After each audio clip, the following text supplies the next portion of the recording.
વડોદરામાં જૈશના આતંકી નેટવર્કને લઈને તપાસ તેજ કરાઈ છે। પાલનપુર ભાગળથી શરૂ થયેલી તપાસ વડોદરા સુધી પહોંચી છે। આતંકીઓએ વડોદરામાં એક કાશ્મીરી વ્યક્તિ સાથે બેઠક કરી હતી। આ બેઠકમાં કટ્ટરપંથી વિચારધારા ફેલાવવા પર ચર્ચા થઈ હતી। વડોદરાની એમ્બેસેડર હોટલમાં આ આતંકીઓ રોકાયા હતા। અહમદ ગાજીવાલા ઇબ્રાહિમ વડોદરા આવ્યા હતા। એટીએસની ટીમ વડોદરામાં એકત્ર કરી રહી છે પુરાવા। અહમદ ગાજીવાલાને સાથે રાખી સયાજીગંજમાં અત્યારે તપાસ શરૂ કરાઈ છે। હવે એના બંને ગામના છે, તો એને એમ કીધું કે ફ્રેશ થઈને હું નીકળી જઈશ। અડધો કલાક કલાક હશે એ રહ્યો ફ્રેશ થઈને નીકળી ગયો છે। બસ એટીએસની ટીમે પૂછ્યું કે ભાઈ આ બધો સ્ટાફ છે આમનોથી કોને ઓળખે છે? એ મુજરીમને પૂછ્યું તો એને ના કીધું કે ભાઈ આમનો કોઈ સ્ટાફને હું ઓળખતો નથી। પછી આપણે સામેથી પૂછ્યું કે ભાઈ આમ તું અમને ઓળખે છે? એને ના કીધું કે ભાઈ આમને ઓળખતો હું નથી।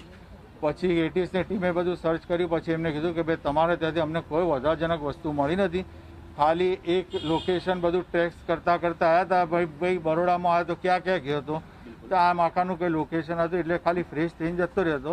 એમને તસલ્લી મળી કે ના ભાઈ ફ્રેશ થઈને જતો રહેલો।